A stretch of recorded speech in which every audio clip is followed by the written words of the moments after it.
অভিষেক ব্যানার্জিকে খুন করার চেষ্টা করা হয়েছে, দেখুন ভিডিওতে।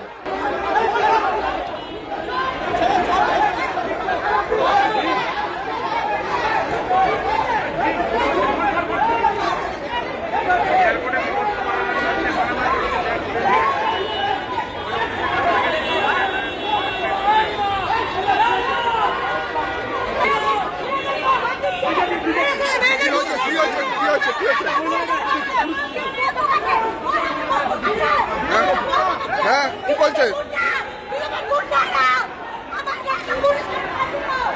বিজেপির প্রার্থী অভিষেককে এয়ারপোর্টে খুন করতে আসে।